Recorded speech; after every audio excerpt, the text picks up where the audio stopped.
Welcome to another series of interviews associated with the LGMA Oral History Project. My name is Brett Chastel, and it's my great honour today to be interviewing Bruce Davidson, long-term local government tragic, if you like, from Queensland and Victoria. Bruce has been on the LGMA board for over 6 years in his career, and also on the national board, which included a stint as the national president of the equivalent of LGMA. So a very long and storied local government career. So welcome, Bruce. Thank you, Brett. Nice to be here. Yeah, so what we might start is just a bit about your career. Where did you get into local government? How did you start? We should say that Brett and I, of course, he's interviewing me, but of course we worked together for about 6 or 8 years, so we're long-term friends as well.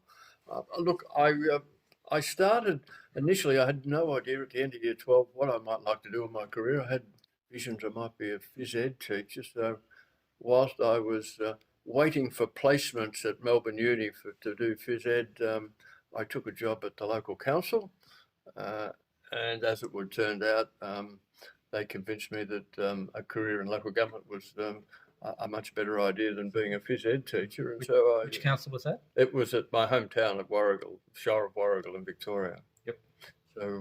So quite an accidental career. Absolutely, yes. I eventually got into Melbourne Uni to phys ed, but I swapped over the entry to do a business degree majoring in local government, and I've been in it ever since.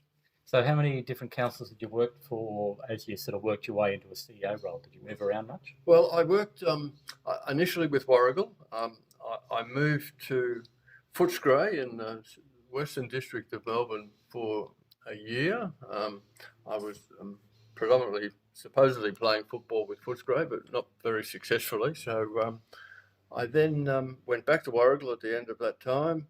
My first major management role was with the City of Hamilton as the Deputy Town Clerk. How old were you at the time? I was 25.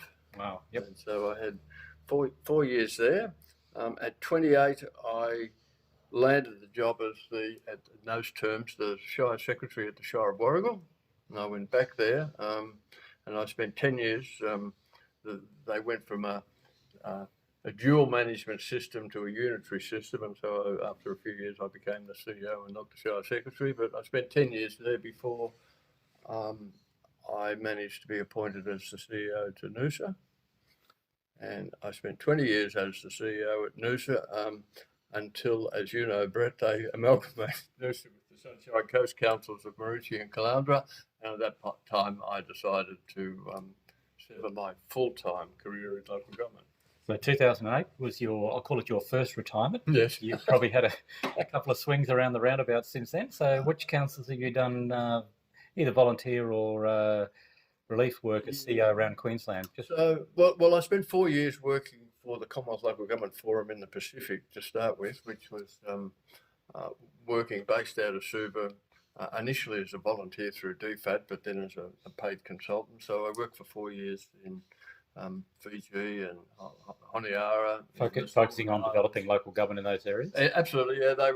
We either helped the national government or we helped the local councils in trying to develop their management techniques across all the Pacific Islands. So I spent 4 years there, and then I came back to Queensland, and the last 10 or 12 years I've been in semi-retirement, but being pulled out every 6 months to do a placement as an acting CEO.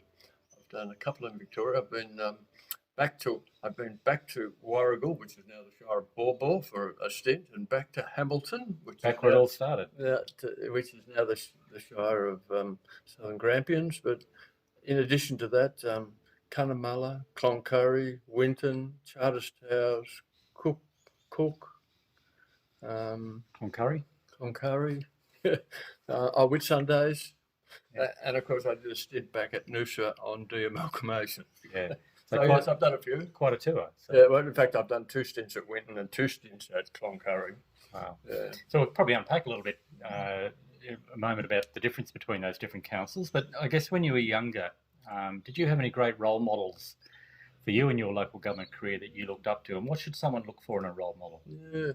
Well, I suppose in my early career, my early bosses were influential in how I evolved in the local government sphere, and I some of those I look back now and were successful as they progressed, particularly out of Warragul. But Russell Warland at Hamilton was the town clerk. He was What was it a about those fellow role only a models? couple of years older than me. I don't know. I suppose they were dedicated to the job. They were interested. They were engaged in wanting to make sure they acted as a team, I suppose. Yeah, I don't know. I'm not sure whether they're mentors or role models. And what would you suggest for some young up-and-coming person who's got aspirations to become a CEO? What should they look for in a role model or a mentor? That's a good question, Brent.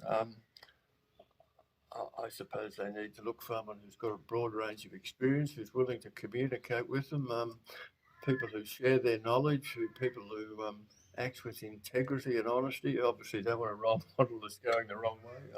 Certainly, in terms of how you manage people and how you do the job, I'm very much of my personal inclination is I'm not all that technically proficient, but it's about how you manage people and how you build relationships and how you share power with people and not try to dominate them or coerce them, but work with them. So it's those sort of characteristics that I see as attractive anyway, and important to get the job done and to mould a team together.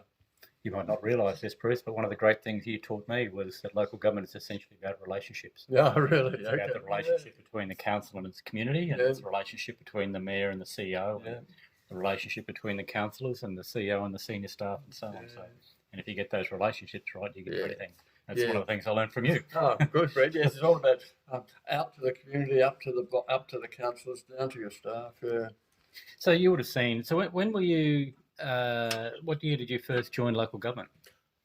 That's a good question. I think it was 1968. So I've got to do that in my head, but quite a lot of years. 45 years ago, if not more. No, more than that. 55 years ago. So 55. You would have seen a lot of change in that time, and I'm not just talking about the fact that we're recording an interview on a phone or whatever it might be. But, how have communities changed? How's our sector changed? What are the big things that you've noticed that, whether it's the politicians, what's the things that really struck you as changing in that time? Yeah, well, my answer is probably the opposite to that. Certainly there are changes, and I'm happy to talk about it. But over the 50-odd years that I've been doing it, essentially nothing has changed. We're still the same structure of local government. There's still a board of directors who are the councillors elected by the community.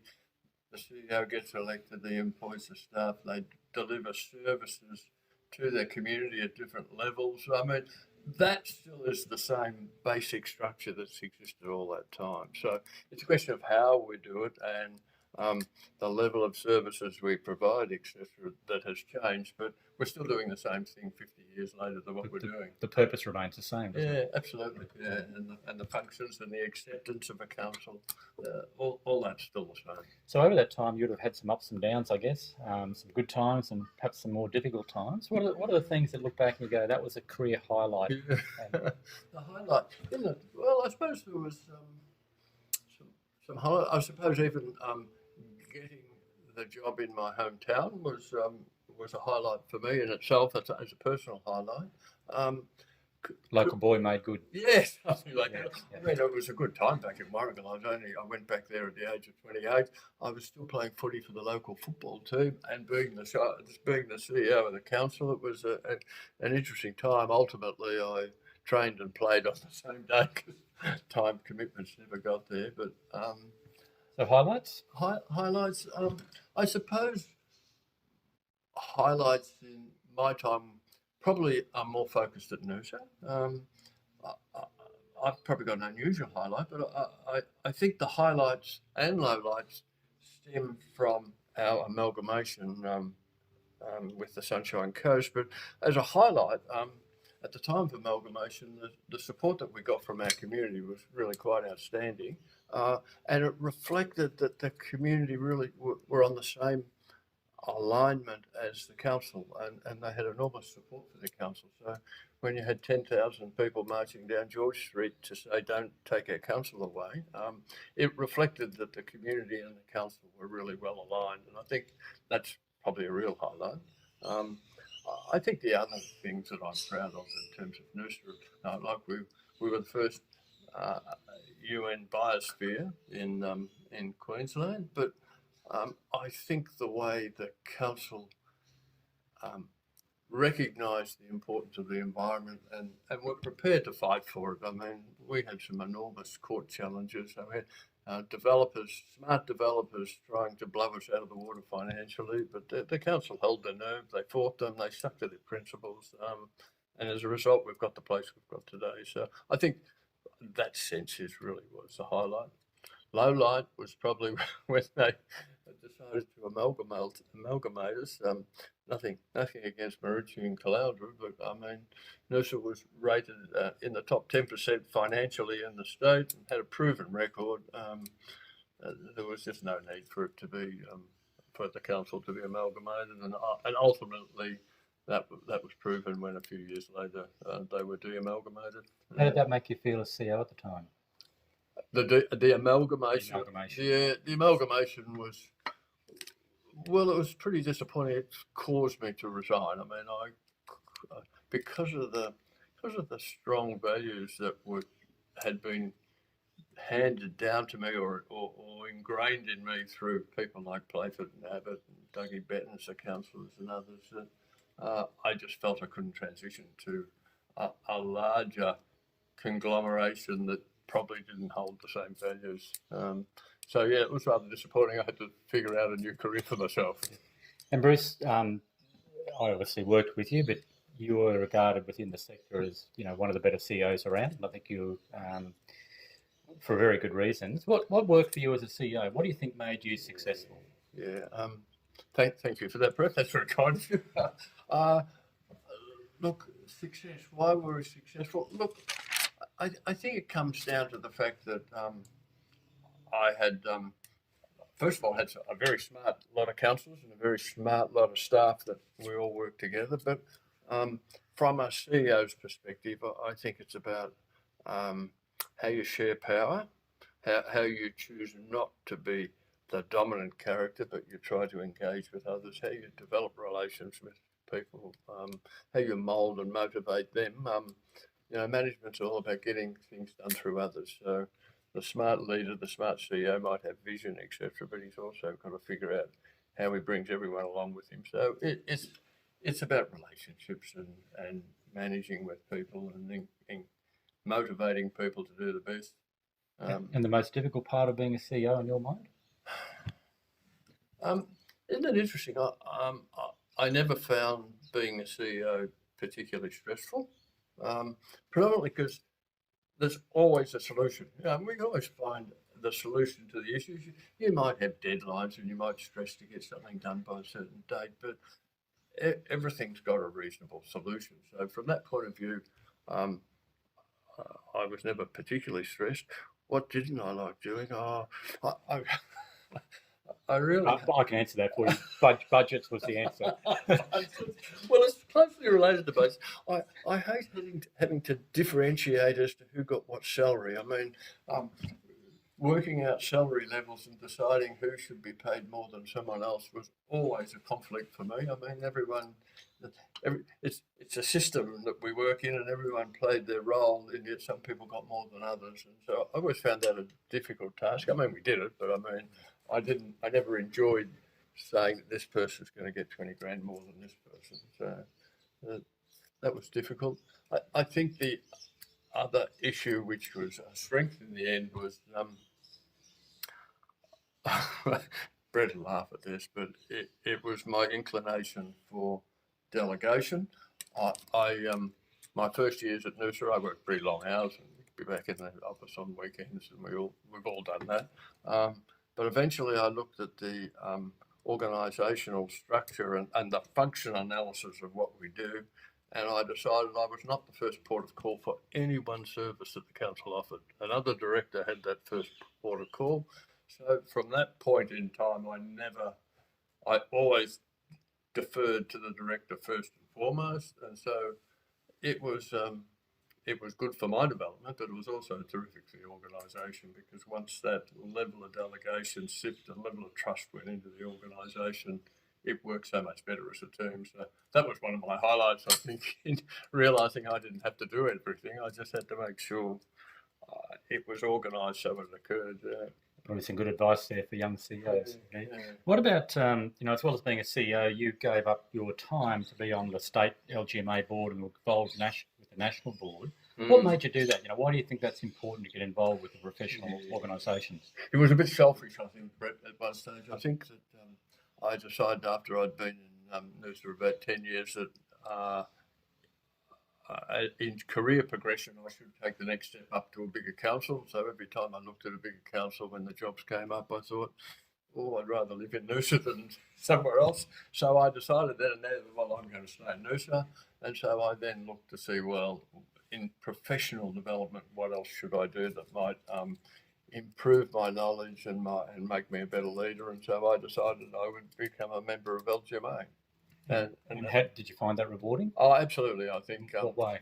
Well, I think at both the state and the national level, mixing with fellow CEOs and fellow local government professionals, looking at the bigger picture of things and not just the issues that were affecting Noosa Council, but were affecting the industry as a whole. I think it improved my knowledge. It improved my perspective on work and my perspective on life more generally.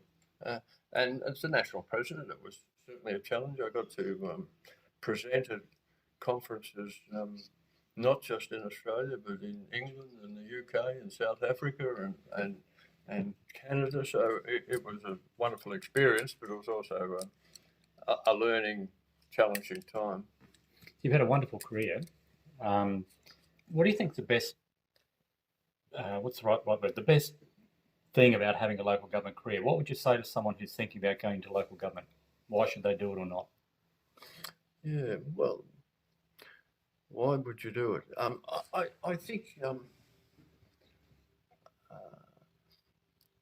I think it's a wonderful way to be part of your community. I mean, councils offer a broad range of services, and we touch base locally with a whole host of people. Being the CEO or director, it doesn't matter, being involved in the management of all those services to the community it has two benefits. It's great to have an impact on improving the lifestyle of the people you live with, and it's a wonderful way to be part of the community and get to know people and be part of the area you live in. So apart from paying you reasonably well, although compared to the private sector, we're a long way behind, it's terrific for your own personal well-being and for your standing in the community, I think. And so what advice, maybe this is the last question I could ask, it's a good way to finish, I think, is what advice would you give to a new or someone aspiring to become a CEO? What advice would you give to them? What advice? It's a good career and stick to it. It's probably repeating some of the stuff we've said. Understand it's about relationships and management. It's not about how technically smart you are. It's how you galvanise the resources around you to produce the results you need. For a young and up-and-comer, look, I suppose in my day, Brett, I'm not sure people do this now, but don't be afraid to go to some of the smaller councils. The breadth of knowledge and services and tasks that you're required to do in the smaller council is much bigger than, is much broader and wider than in a big council. You get a terrific understanding of how a council overall works, and you can always come back in again to a larger council when you need to. But I mean, you need to get a broad understanding. If you're going to be the CEO running, water and sewage and town planning and community services and finance and all the rest, you need to get a brush over the top, and maybe going to a smaller council is one way to do it. I know from my experience over the last 10 years that the councils in regional Queensland are not the most popular for recruiting staff, and they have difficulty recruiting staff. So there's terrific opportunities to fast track your career by going bush. probably my other advice. Well, my other advice, of course, is just be honest and open and transparent, and don't break the rules, and say it, call it as it is, and be brave enough to be assertive when you have to be. And Frank and fearless advice. Absolutely, yes, you've got to do that. Don't do any favours that you shouldn't do. You've just got to play it as straight as you can. That's very good advice, Bruce. Look, thanks very much for your time today, Bruce Davidson, one of the living legends of Queensland local government. I hope you've enjoyed this as part of our LGMA oral history series. And once again, thanks very much for your time. Thanks, Brett. I'm here with Bruce Davidson as part of the LGMA oral history project. Bruce, one question for you. What advice would you give to any new or aspiring CEOs that you think would be worthwhile? Good question, Brett. Well, my advice is that a career in local government, and particularly as a CEO, from my perspective, has been a great career. So I would encourage them to pursue that. How do you pursue it? Well, the CEO's role is very different to a technical role. It's about managing people and managing relationships. It's about having a broad understanding of what the council's roles and responsibilities are, but not without necessarily being the technical specialist. So my advice to someone who wants to get to the top is they've got to understand that ultimately they need to be a manager and leader of people, and so they need to build their relationship and personal skills at the highest level.